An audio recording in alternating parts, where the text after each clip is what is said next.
Oke, halo semuanya. Di video ini aku mau ngobrol santai, bahas tentang optimasi biaya API pada AI agent. Kita mungkin pakai diagram. Di diagram ini ada input dari user yang langsung masuk ke satu super agent yang pakai model canggih, misal GPT-5 atau GPT-4o atau Opus.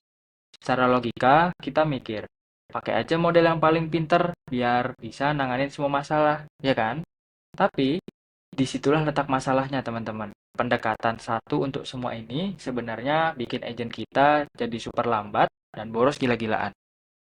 Kenapa bisa boros dan lambat? Gini ceritanya. Soal biaya yang boros, model-model raksasa kayak GPT-5, GPT-4o, atau Opus itu ibarat kayak kita nyewa Ferrari buat nganterin galon air. Biaya per token yang mereka proses itu mahal banget. Bayangin, user kamu cuma ngetik halo atau makasih ya, dan kamu ngebayar si model super canggih ini dengan tarif premium tadi, cuma buat bales halo juga. Itu namanya pemborosan.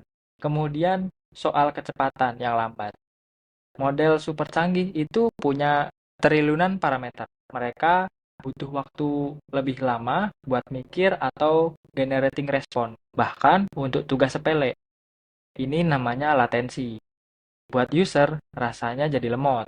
Ngetik, halo, terus nunggu 2-3 detik baru dibales tuh. Halo juga. Itu pengalaman yang nggak mengenakan lah buat user.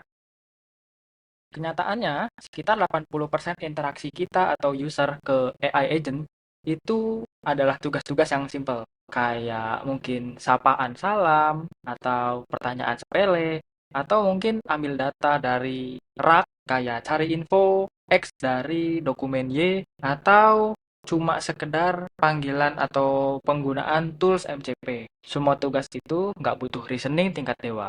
Jadi, solusi yang jauh lebih cerdas adalah kita pakai model yang lebih kecil, lebih murah, dan super cepat, kayak Haiku, Sonnet, atau model Nano, atau Flashlight, untuk nanganin 80% tugas yang gampang tadi.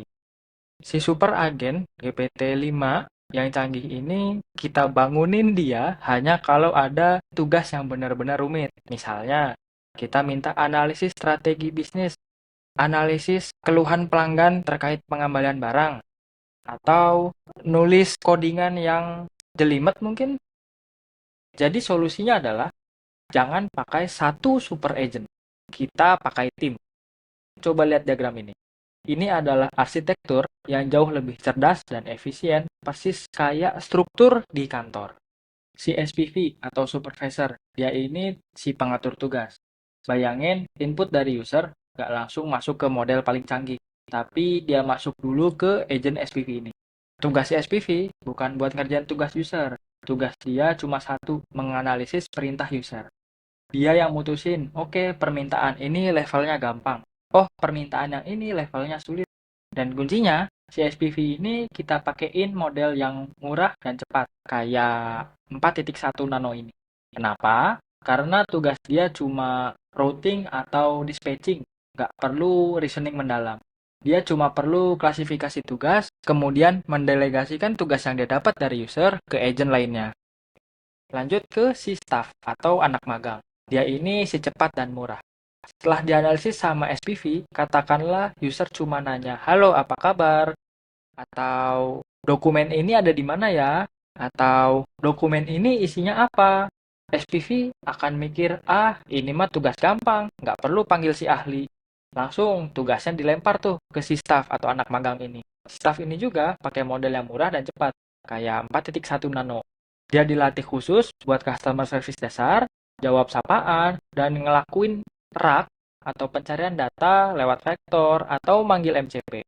Hasilnya, respon super cepat, latensinya rendah, dan biayanya murah banget.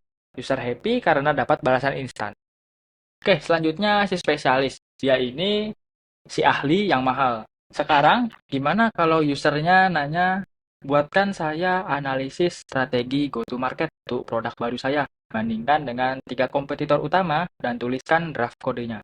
Nah, si SPV langsung tahu, wah, ini kerjaan berat, anak magang, nggak bakal sanggup nih. Barulah si SPV membangunkan atau mendelegasikan tugas ini ke si agent spesialis. Spesialis ini dia pakai model super canggih dan mahal. Dia punya kemampuan reasoning tingkat tinggi, bisa mikir strategis, ngoding, dan ambil keputusan. Dengan begitu, kita punya beberapa keuntungan ya teman-teman. Yang pertama, hemat biaya gila-gilaan. Ini jelas, kita hanya bayar mahal yang pakai model GPT-5 tadi, kalau benar-benar butuh. Untuk 80% kerjaan sepele, itu kita pakai model yang murah. Yang kedua, super cepat. User nggak perlu nunggu model raksasa atau powerful tadi, mikir buat cuma jawab halo. Pengalaman pengguna ini jauh lebih baik. Kemudian lebih akurat. Si staff bisa dilatih khusus jadi jagonya rak, sementara si spesialis bisa fokus di reasoning. Mereka jadi ahli di bidangnya masing-masing, nggak campur aduk. Pendekatan ini sering disebut multi-agent system atau agent routing atau tim. Jadi kita nggak sewa satu orang jenius yang super mahal buat nyapu lantai.